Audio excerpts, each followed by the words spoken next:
PayPal stock has seen a rough performance in the year 2025 with a year-to-date performance down just over 11%. When compared to the S&P 500, is up about 7% year-to-date. So far, PayPal has really been underperforming the stock market. And PayPal stock has even seen a worse performance over the past few years where they're down over 50% in the past 5 years after the huge hype in stock price in 2021 where all the meme stocks were going crazy. PayPal stock caught wind during that time, and ever since then we have not seen those prices at all. With that being said, PayPal is an online payment system that allows people to send and receive cash from others, and essentially is a finance and fintech company. And I'm going to be analyzing the financial health of PayPal and determining at what price we should buy PayPal stock today. And I'm going to be using 7 key metrics to look at the financial health of PayPal. And the first metric that I'm going to be looking at is the trailing PE ratio, and we want this to be higher than 0, which means that PayPal is a profitable company. And looking here, PayPal actually has a P ratio of 17.15,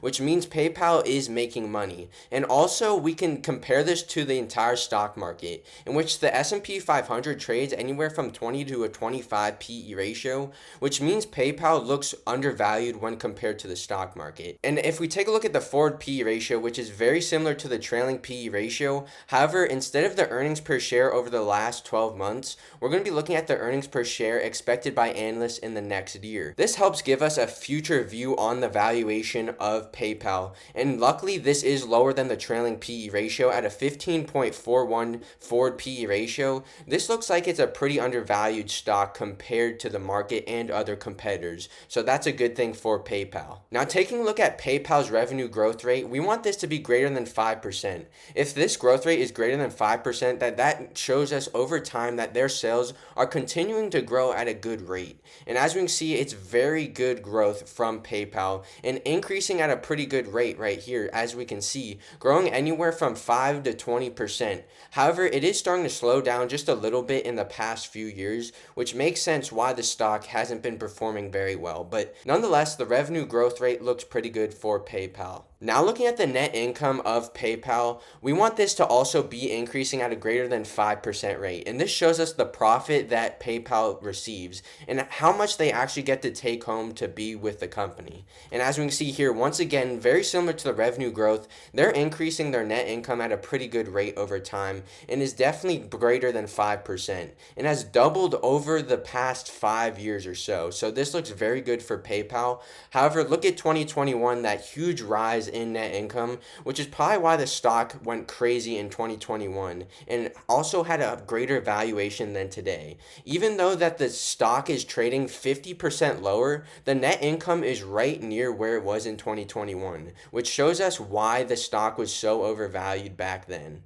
Now, looking at the shares outstanding, we want them to be buying back shares over time, because if a company buys back shares, that means us investors will hold more of the company. Without changing our shares numbers that we own, we will actually own more of the company. Since that there's going to be less shares for other people to buy, we'll have a greater percentage in the ownership of PayPal. And as we can see here, I really like what they're doing here with PayPal. In the 2010s, we can see slow decline in the shares outstanding. Even though that's still pretty good, as we can see, when the stock price tanked, they started to really buy back shares, which I am a big fan of. Huge buybacks from PayPal at about 5 to 6% rate. So I really like this from PayPal, and this looks very good for us investors if we buy the company, because we're going to be owning more and more of the company over time without buying any more shares. So I really like this about PayPal. Taking a look at the balance sheet of PayPal, I want a total debt to equity ratio less than 50%. If the total debt to equity ratio is less than 50%, that means that they have more than double the amount of equity than compared to debt.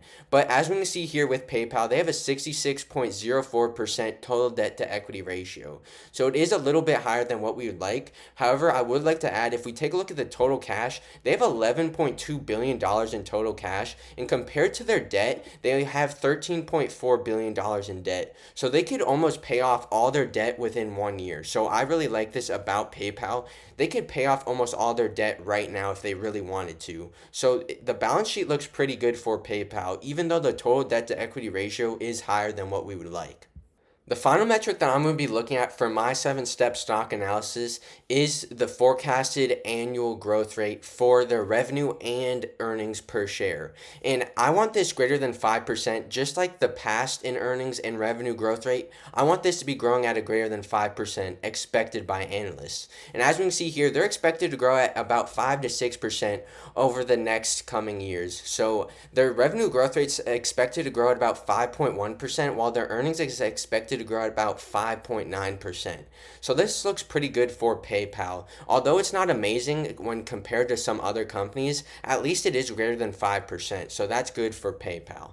Now, the final thing that I'm going to be doing for PayPal stock is using my intrinsic value calculator that I created in order to figure out what price I'd be willing to pay for PayPal stock and to see what return we could make if we bought it today. So the first thing that I have to do is look at the future revenue growth rate for PayPal stock over the next 10 years. Since analysts expected about a 5 to 6% rate over the next 10 years, I think that's a pretty reasonable spot. So I'm going to put in a 6% growth rate over the next 10 years for PayPal's revenue. And with that being said, we get a PayPal revenue in 10 years at $57 billion.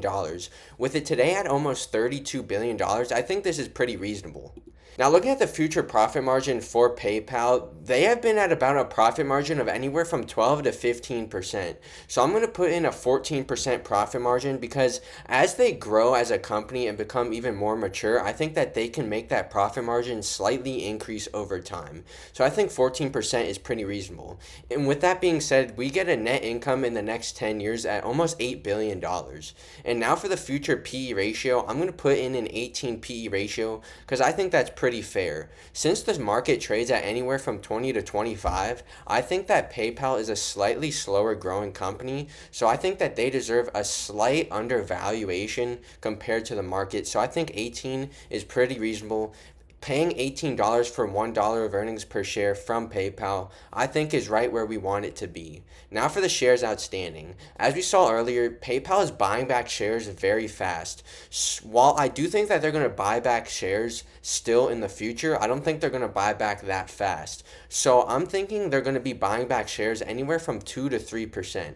So I'm going to put in that they're going to buy back shares each year at 2.5%. So I'm going to put in 97.5%, which means each year that they're going to be decreasing their shares outstanding by about 2.5%. So I think that's a pretty fair area for PayPal. With that being said, I get a future share price of PayPal in the next 10 years at about $185 per share. And with the current price at $76.59, I think that you can make about a 14 to 15% total annualized return on PayPal stock if you bought it today. So thank you guys for watching this video. Please subscribe, hit the like button if you made it all the way to the end of the video, please comment down below PayPal. And this will tell me how many people finish this entire video to see if they really like it. So thank you guys for watching this video and see you.